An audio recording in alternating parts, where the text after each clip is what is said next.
Welcome to the Community Hotline for the community, by the community. I'm your host, Bob Fang. And today we have Diamond Michael Scott. Hey, what's up? What's up? Why don't you Yeah, introduce yourself, good sir? yeah. Diamond Michael Scott, here in the Mile High city of Denver, Colorado. I am an urbane Renaissance, love to live life out loud type of person. Originally from the Midwest of Ohio, and have been on this long journey of infinite discovery. How's that sound? Love it. Yeah, I'm hearing a yeah, little bit of static on your end. yeah. Maybe try to unplug your earphone and then plug it back in. Okay. All right. Yeah. Better? One more time. Say something. Is that better? Can you hear me? Yeah, better. Okay. All right. Actually, still kind of a static. Interesting. It's kind of like a unplug it one more time and then kind of just try speaking without the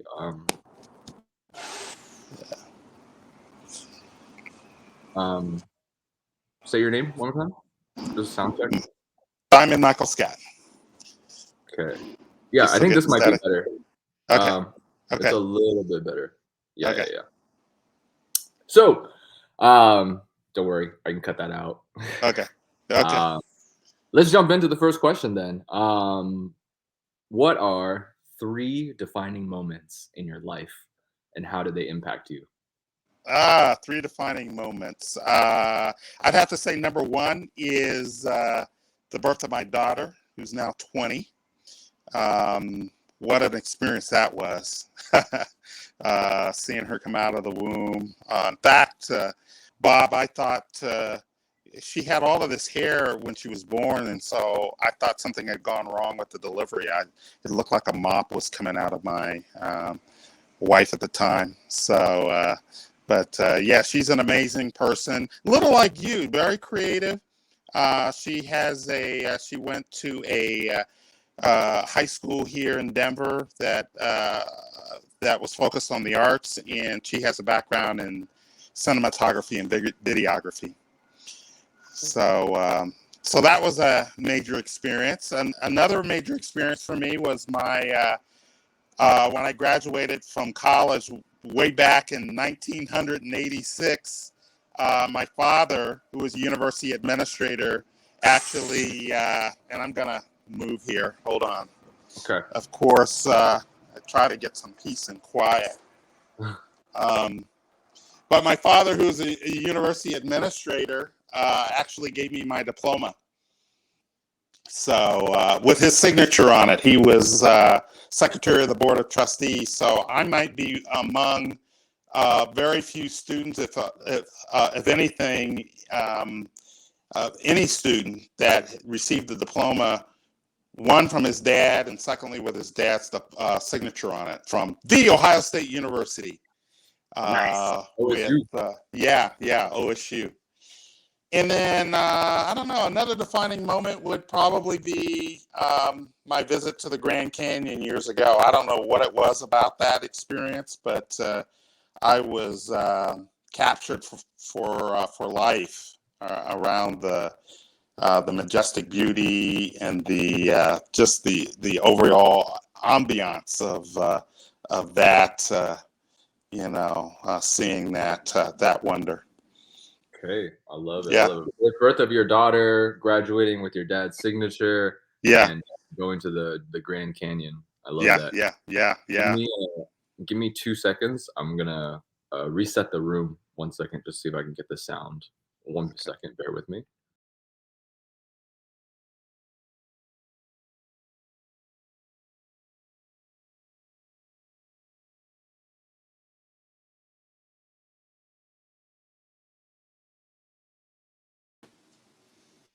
Okay, back. Okay. Yeah, that's much better. Okay. Great. So, because you went with the birth of your daughter, I'd like to move to the first topic of the day, and we'll start at love. Tell us, what is love? Uh, Love for me is really at the essence of a piece that I discovered actually from a Taoist. He's still my Taoist coach and mentor. We spent some time when I first met him back in 2012, really doing a deep dive in terms of what my spiritual essence is. In my essence, what I discovered is my essence is centered around one word, Bob, and that is connection. And so for me, love is about connection, connection with humanity, everyday people. I'd like to think that I'm not a judgmental person. I try to accept people for who they are, who they're not, who they hope to become, and all their realness. So I would say that that would be my response. Is love for me is about a deeper connection with humanity and with the world and with experiences and with the paradox of life. Okay. Without waxing too philosophical there. Okay. Love is Yeah. a deeper connection with humanity. I like Yeah. that. Yeah. Tell us then a follow-up question. Who was your first love? My first love, her name was Tina.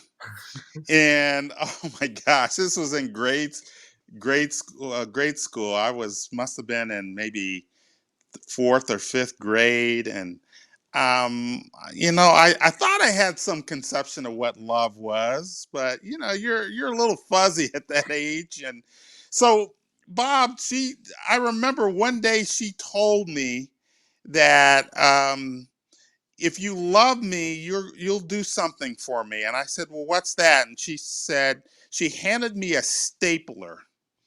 And she said, if you love me, you'll put a staple through my finger. I just thought that was totally crazy. And so naive me grabs the stapler. She puts her finger underneath it, and I went down on the stapler, put the staple in her finger, and blood went everywhere.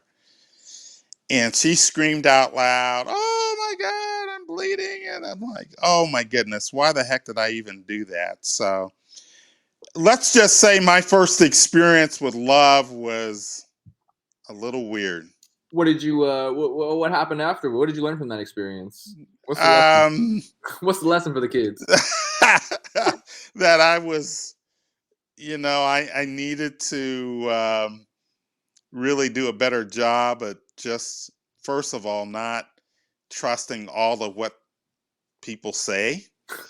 Um, you know, she had some sort of notion that this was a reflection of love, and we ended up creating a little bit of a disaster out of it. So that was probably the biggest thing, is to really be mindful of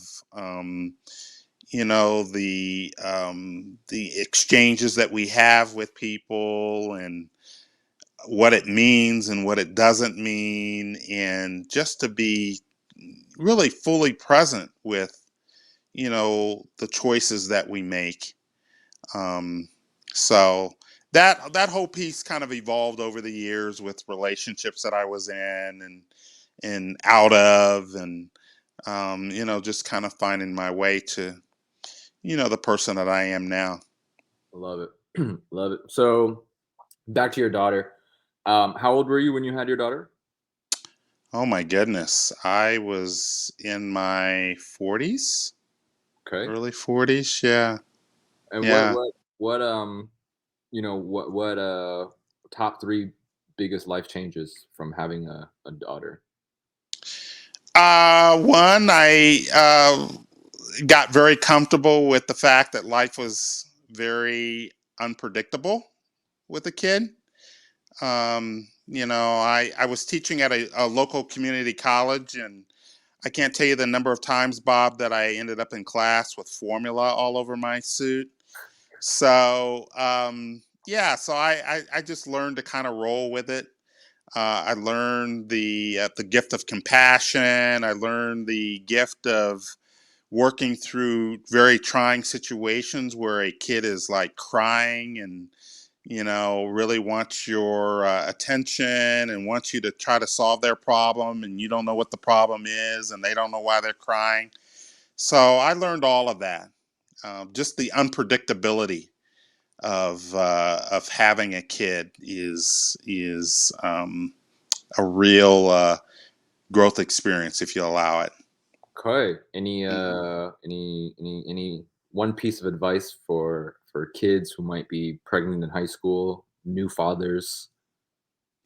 Um, well, I didn't actually have that sort of experience, but you've gotta. But you still got the father experience, the Absolutely, yeah, new yeah, father yeah, experience. yeah, yeah. Um, I would just say it's having a kid is a real experience, and we can choose to either embrace it and for whatever it is, the uncertainty, the mystery, the angst, the I know that I had fears at that time with respect to the financial end of it, and being able to be a good supporter, and waking up at 3 o'clock in the morning, and you can't. Yeah, sure, you can choose to run from that, but I think it's a much richer experience if you look at ways in which you can embrace it for all of the lessons that it teaches you. Got it. Got it. And are you still with the mom today, No, or no, no, no, I'm not.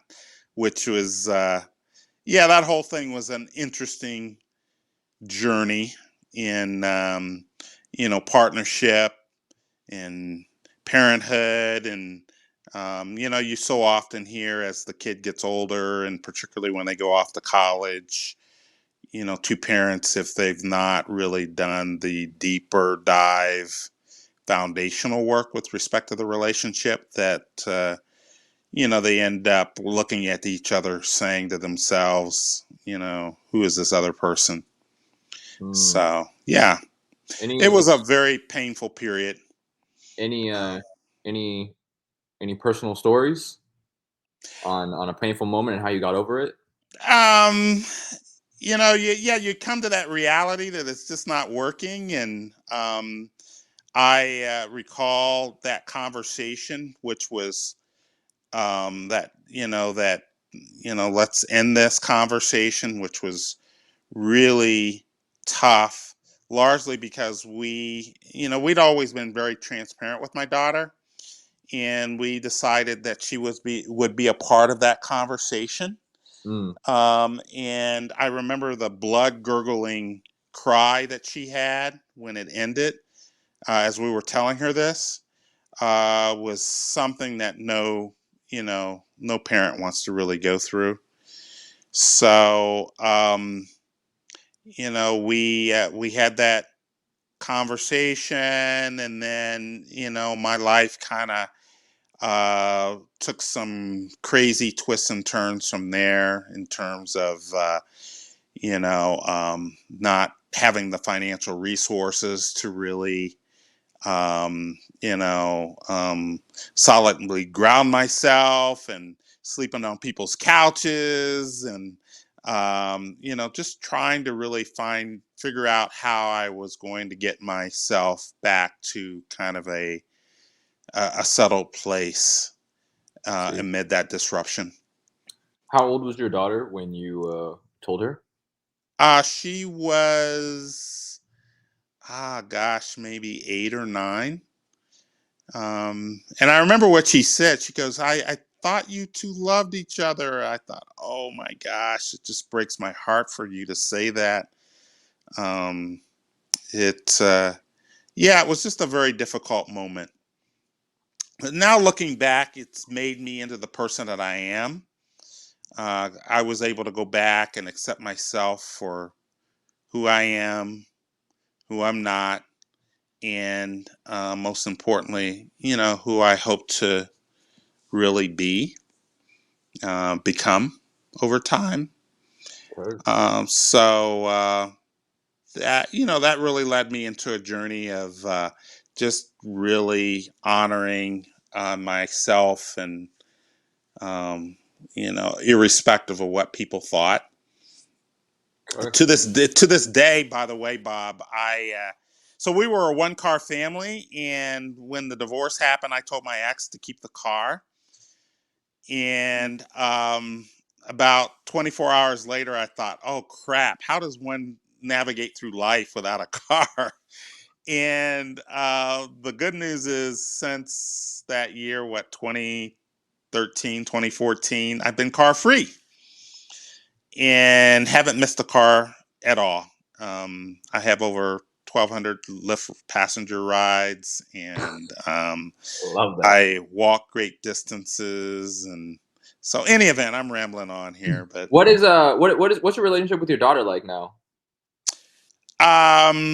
it took a turn for the not so good, maybe 3 years ago. And I think some of that was salted by my ex. And so it's been very painful. Yesterday was her birthday. I tried to reach out. I haven't heard from her in a couple of years. I do know she's in Chicago.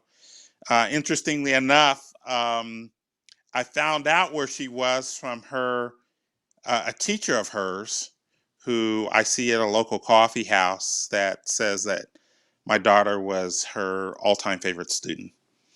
So, it's was a little uncomfortable at first, but she, has been really great and supportive, and just kind of keeping me abreast uh, around my daughter being okay. Just you can say no to this, but do you want to elaborate on what took a turn? If you feel free if you don't want to. Um, I don't know. Actually, I don't know. That was one of the major issues in our relationship. With my ex is, you hear this all the time in terms of relationships, communication. I have no idea. All I know is one day I was blocked. One day I just stopped hearing from her, despite, you know, phone calls and sending her things. And so to this day, I have no clue in terms of what went south. Okay. Yeah. If she was listening now, what are top three things you would want her to know? Well, it goes back to the first question. I love you. I support you. And,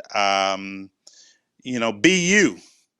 you know um, at the end of the day, while it's painful, I'm not terribly concerned about whether she you know likes me again or wants to see me again. I just want her to be, um, feel like she can be who she is. um, and Love so, yeah, I kind of leave it at that. Okay. Yeah. I teach a lot of kids. Yeah. Excuse me, and a lot of them they have trouble communicating with their parents as well. Yeah. What was your relationship with your parents like? Amazing. Absolutely amazing. And it's so interesting you asked me that question, Bob, because for years I felt ashamed telling people that I had the two most amazing parents that anyone could ever ask for. My mother was a K through 12 special ed teacher with the Columbus Public School System, and my dad was a university administrator at the Ohio State University, as I mentioned. Yeah. And they were just salt of the earth, amazing, supportive. Had zero issues. They both passed on, but I had zero issues with either of them. As their life shut down here on Earth. Got So, yeah, I feel it. really You grateful and fortunate for that. have any siblings? I have a brother, Older, younger? younger. Okay. Yeah, Okay. What since you mentioned before you were talking about how after your divorce, you kind of went through a shaky start. Yeah. I think that that's a good segue into our money topic. Yeah. Tell us what is money? What is money? Well, you'll find this interesting. I actually so I was in San Diego. I connected with a woman at a an event one night, and we just had a kind of like how we met. Our initial meeting was just kind of random, and we talked about life and all sorts of interesting things. And then she and I started talking about money, and I said back to her, "What is money?" And so we started a show called the What is Money Project. It's still on. She and I went our separate directions for our own individual reasons. It was a very tough time in my life, and she was transitioning on to a career in volleyball. She was going to make an attempt to get on the Olympic team. Well, Yeah. So, any event, yeah. So that question was really front and center when we were doing these videos. I was literally out on the streets of San Diego asking people that question: "What is money?" Strangers, and got all sorts of interesting responses, and in some cases, no responses because people felt very uncomfortable with it. yes. So money for me is, if I had to answer that question, is energy. It's about energy, and it's about, you know, eh, there's a material component, sure, but it is, um, it's an energetic part of our lives, or at least it's been an energetic part of my life. Okay. I don't feel attached to it, um, but I've been both in my own version of wealthy, and I've been um, literally on the streets with barely two dimes to scrape together, and I prefer the former. But All right. What uh, about what about yeah, the when you had barely two dimes to scrape together yeah, that time in your life? I'm sure a lot of kids are broke. You know, yeah, yeah. what is your 90-day plan? If you were broke and you only had two pennies, what would you do to get off the streets? You know, Well, so this is gonna sound crazy, Bob. That period of time, I was like, I don't even like the word homeless, but I was without a place to stay for like 8 months, toggling between San Diego and Las Vegas. Now looking back on it, it was the best experience of my life. Now there obviously was a part of me that wanted that to end. Uh, I had a period where I had to stay awake. I felt like Las Vegas would be the perfect place for a person without a place to stay hmm because I could hang out in the casinos 24/7 without any temptation of gambling because I didn't have any money. So, um, I just, the experience was pretty amazing for me. I learned so much. I, it was what it was, and I just thought, I'm just going to take advantage of really doing a deep dive into this. how does one survive? In Vegas, homeless. Like One what? breath at a time, Yeah, and yeah. So here's the story that I was going to mention. Uh, You may or may not know you cannot fall asleep in the casinos in Vegas. I didn't know that. They will kick you out. If you're like shit faced drunk, Yeah, they'll- no, if you're just sleepy, you're not allowed to sleep in the places. got So, it. Okay. yeah, so I found that out very quickly. I When I got to Vegas, I said, well, if I'm going to be, without a place to stay, I'm going to hang out at the Cosmopolitan. I don't know if you know about the Cosmopolitan, but it's a pretty hip, edgy place, So I realized, I tried to doze off, and one of the security people came over and said, "You're not allowed to doze off, blah, blah, blah, blah, blah. I don't know what your situation is, but you're welcome to stay and do whatever you want 24/7 here. You just cannot fall asleep. I was like, cool, I got you. So I got through that first night. It's, 2 o'clock in the morning, and, all sorts of pretty ladies walking by. It's like, no way that I could fall asleep. And I got to like 7 o'clock the next morning, took my butt over to Starbucks. And then I realized, Bob, that if I was going to keep this up, I was going to have to get through another 24 hours. I'm like, okay, I got this. So it was good for about the first 48 hours. And then I realized I had a problem. That I was going to have to try to stay awake.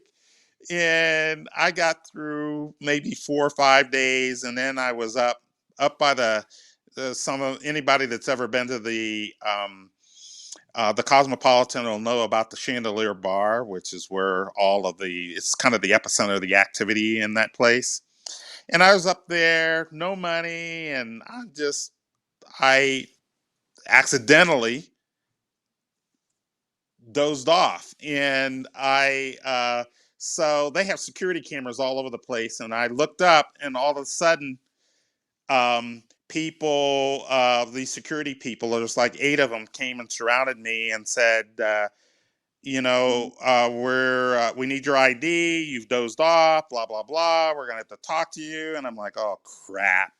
I'm going to get thrown out. And then they call a lot of the other casinos to tell them to keep an eye out for you. So you're essentially could end up on the street. So I gave him my ID. And by the way, my pen name is Diamond Michael Scott. That's my writer name. My real name is Michael Scott, which is associated with the character on the show The Office. You familiar with it? Yes, yes. Yeah. So in any event, I handed him my ID. They see Michael Scott, and the guy just looks at it and starts laughing. He radios into his boss, says, we got this guy here. His name is Michael Scott. Remember that show, The Office, Michael Scott? And the other security people are all looking at my ID and laughing and the whole thing. Well, in any event, that bought me a few days at the Cosmopolitan. They said, yeah, it's so funny. You got the name Michael Scott, blah, blah, blah. You're good with us. Just don't fall asleep. If you need money for coffee or anything, we'll help you out. So that's how I ended up and I wrote about this 144 hours straight without sleep at the Cosmopolitan. I love that story. And then I almost, I said, you know what, I gotta get some sleep somehow, some way. And I called a friend who told me, I said, can you help me figure this out? I need to go somewhere and get some sleep. You know what we figured out? What? So she sent me a little bit of money. She goes, just go to find the longest movie at a movie theater. So I bought a ticket to like a 3.5 hour movie, sat in the movie theater and went to sleep. So Love it. that was my first sleep after 144 hours. What movie was it? Do you remember? I don't even remember. I think I slept through the whole thing. Got it. Got Yeah. it. Yeah. All right. Let's go to our last topic of the day, which is education. Yeah. Big for me. Big for you. Yeah. Who were you in high school? Who was I in high school? I went to a Catholic all boys high school, and which actually saved me in undergrad. I absolutely hated being in an all boys high school. I got terrible grades. I was told by the guidance counselor I probably wouldn't make it more than 2 semesters in college because my grades were so poor and my SAT and ACT scores were really low. But I was able to get in with the good graces of my dad into Ohio State, graduated with a B average, and then and now I have a graduate degree, and I got a graduate degree a number of years ago, and when I was in healthcare and healthcare administration. So, but I've always loved education for the gift of education.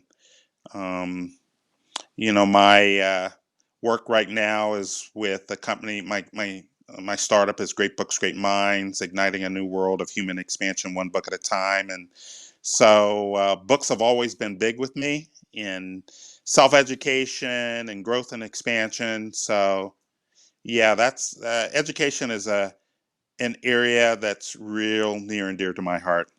When you mentioned that you didn't like this all boys school, is that the Yeah, reason why your grades suffered because you just didn't want to be there? yeah, Or I didn't. I hated taking Latin. You know, you know, uh, didn't help that there weren't any girls. So, yeah, I was on just like get me out of here.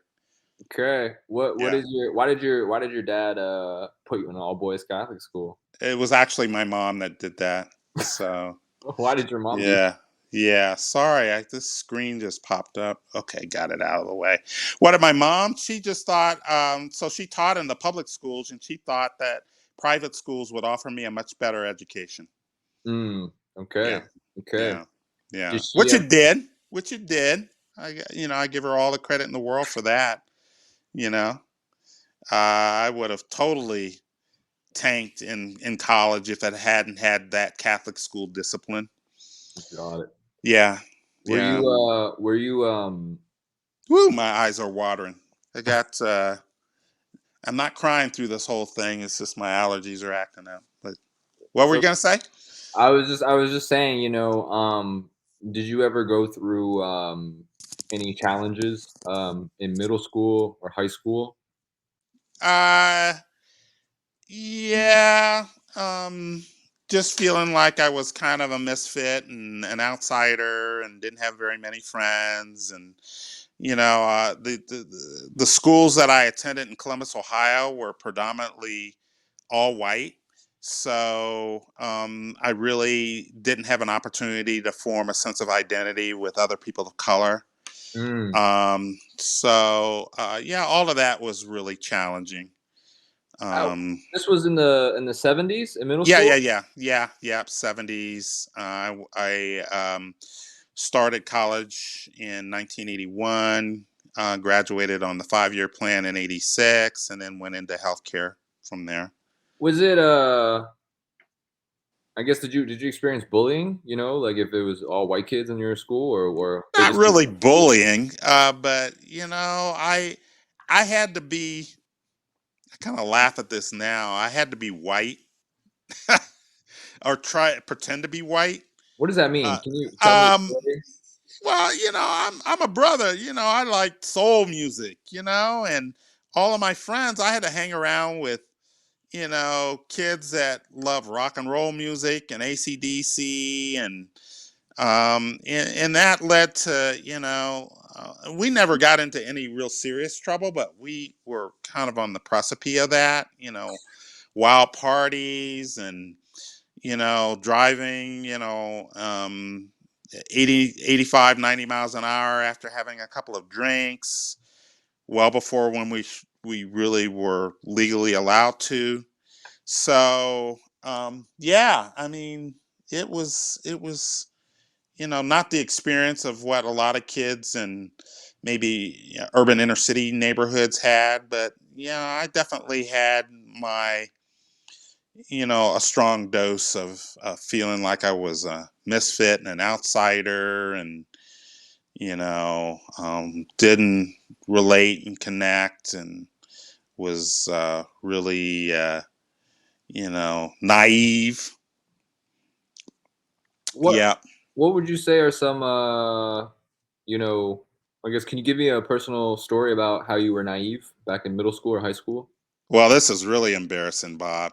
So I was on the bus home, and there was this kid who just like really like poking at me. So maybe that was a little bit of a form of bullying. So we're on the bus home one day, How old are and you? I was, huh? How old were How? you in This the I was must have been, um, I don't know. This was in grade school, maybe Okay, 13, 14. I was on the bus home, got it. and there were these, Columbus, Ohio. There were these like fields that we were driving by. I mean, not like rural fields, but you know,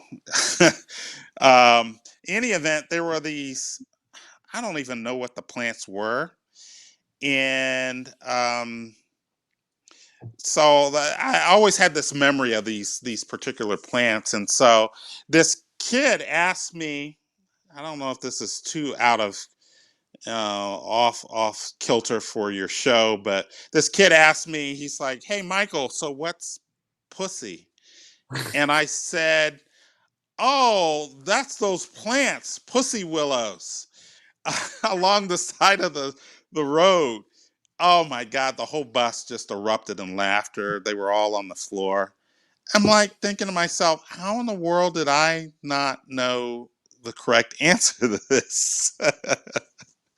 So I think your listeners will probably relate, I like um, that. I from what you like. tell me about your audience. So yeah, I was really naive. I had no idea.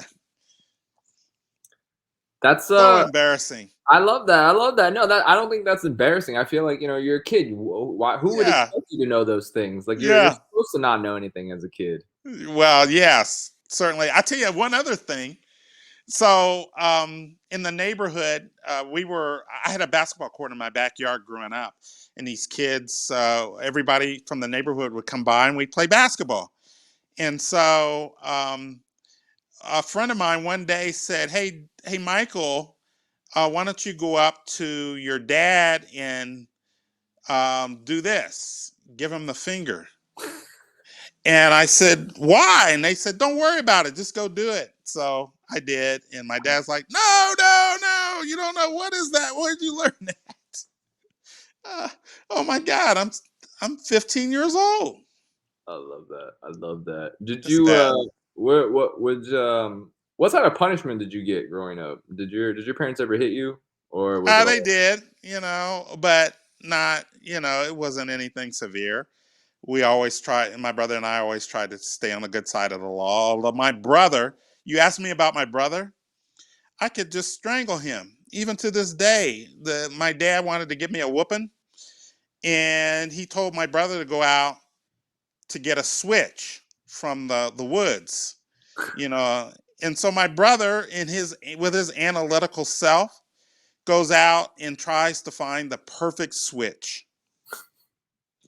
It's like, dude, he comes back with this thing that looked like it would just take out Superman. Oh my God. My like a dad big had, branch? Like a big branch? yeah, yeah, big old branch, raw. He just picked the perfect one. Spent a half hour out there. I'm like, oh my God, seriously?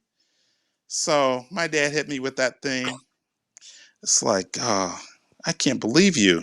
Well, how much younger is he? He's 2.5 years younger. Okay. He, What's your relationship he with your brother like? he's a little bit of he's to himself. Really heady guy, smart, got like 3 master's degree and almost a PhD. He's in New York. I mean, we get along fine, but it's not like he and I are gonna hang out a lot. We're just different.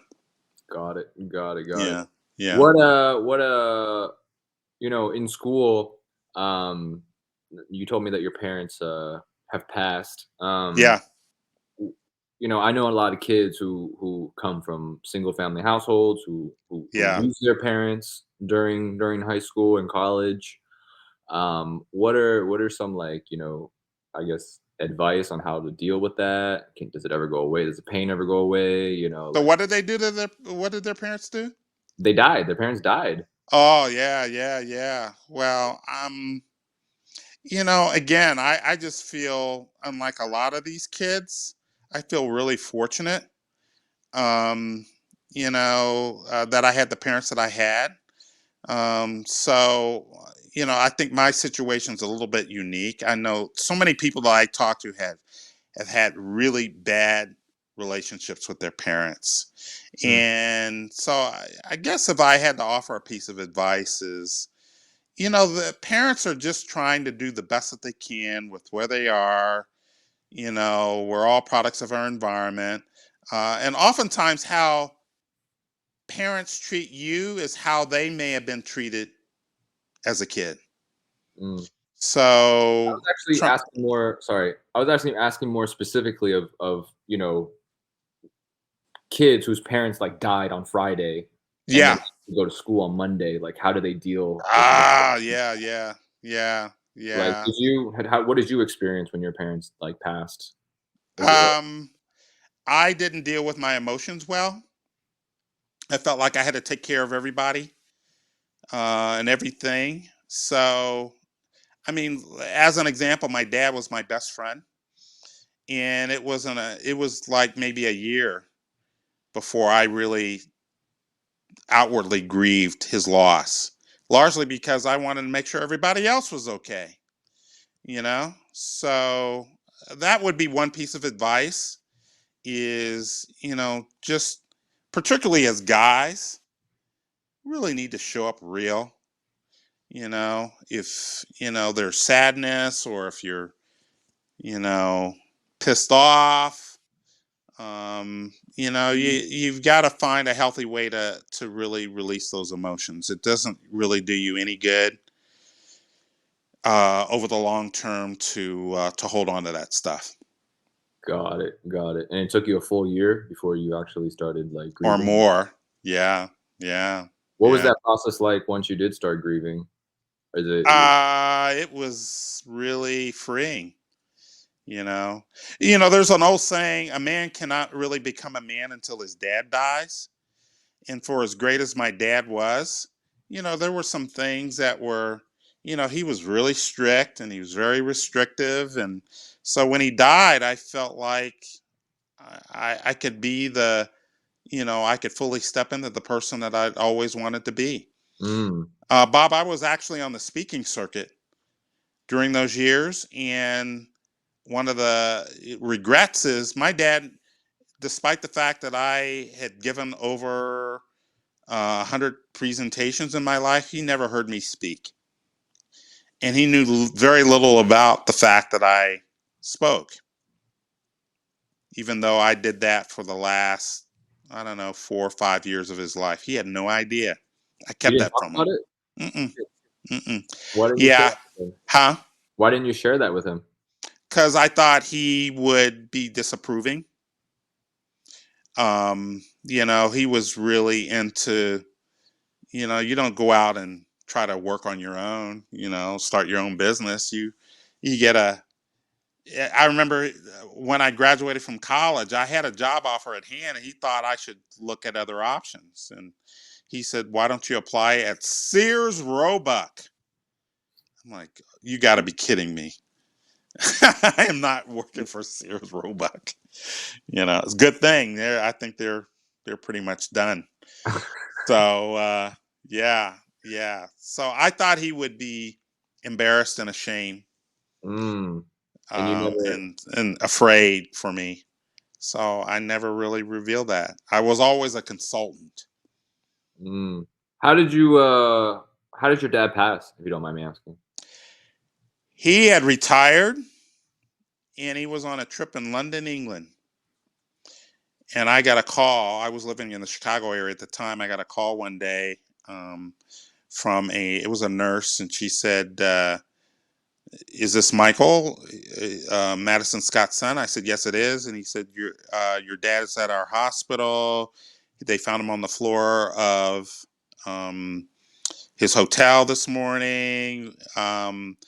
In about 10 minutes, we're taking him in for a heart procedure. And we just wanted to let you know in the event that you wanted to make arrangements to fly over here to make sure he's okay." So I got off the phone. I got on the phone with my brother and said, we got to put together a game plan because one of us needs to go over. And I got off the phone with my brother. And about an hour later, I got another call that he had passed away on the operating table. Tough, Gone just like that. tough. Yeah. What would you, any advice on kids, and their fathers? Um, guys in particular, it's so important that you have your dad in your life. Um, Irrespective of whether your dad's messed up or um, it's just important, you know. Men need men. Yeah. And I think for me it's been, I can always I've always been able to find women in my life. Other men, it's been a little bit more difficult. Um, you know, I'm one of these pretty. Uh, I can be a pretty expressive person. I love to uh, really dig deep in life and go deep with people and look at life existentially and philosophically and look at life in a raw way. But I've always found that those conversations were exponentially tougher with other men for whatever reason. Yeah, I agree. I agree. hmm What hmm when's your birthday? I am right on the cusp, June 22nd. So I'm a kind of half Gemini, half Cancer. Okay. Love Yeah. that. I love that. Dual personalities. Okay. Well, I What don't know if I've got dual personality. I don't have one personality. At just to least kind of that's wrap what I it up. think. Just to Yeah. kind of wrap it up. Any last words you wanna tell the audience? Yeah, you know what? So, and I was just thinking about this morning. We spend so much of our lives because of what the world tells us, and how, trying to seek people's approval, um, not living authentically who we are. So that would be the message I would leave you with, and leave, who's ever watching. Be you, even if as painful as it is. Um, Again, going back to my marriage, that was the thing that ultimately destroyed us. Was I ended up, because of how I thought she wanted me to be, becoming just a complete fraud. And I remember her; she'd always had issues with me not doing this or not doing that or being this way or being that way. And so I remember one day I just handed her a sheet of paper and I said, I told her, Bob, just write down exactly who you want me to be, and I'll walk around with this piece of paper and try to fulfill that. I mean, how tragic is that? And part of me was kidding. I was kind of doing that in jest. But yeah, I spent so much of my life trying to be somebody that I'm not. And so that would be my advice, is to do you, be you. My foundation is, real quickly, be, do, have. The being part is expansion, personal expansion, growing, expanding, really embracing all of the experiences that I have in life. The doing is connection, like what we're doing right now, connecting with other people. And it's even worked well in terms of the businesses that I've had over the years. I'm just a natural connector. Um, and then the having, the manifestation, is the ultimate, um, economic and lifestyle freedom. Um, I find that if A plus B equals C, A is the being first. Uh, Being has got to come before doing, because if you know yourself well, the doing becomes exponentially easier. And then if you've got A and B lined up as your primary foundation, the C becomes a piece of cake. The manifestation of that is tied to the foundation of who you are and ultimately what you're doing. Love that. Love that. Where can people find you? People can find me at greatbooksgreatminds.com. I have a global community of subscribers. My goal is 1 million subscribers by 2030. I feature thought pieces from authors, world famous authors that I interview in the nonfiction realm. I interview readers, voracious readers, I interview bookstore owners, anything and everything related to books, and how they tie to igniting a new world of personal and business expansion, one book at a time. I love it. I love it. All right, guys. That's it for me. Before I forget, if you guys are, going through anything and you don't have anyone to talk to, you can always text home to 741-741. That is a national hotline, free of charge. Just need someone to talk to. Other than that, if you want to jump on the community hotline to share your personal experiences, feel free to send me a message. And that's about it, guys. We'll see you next time, and have a great day. Thank you.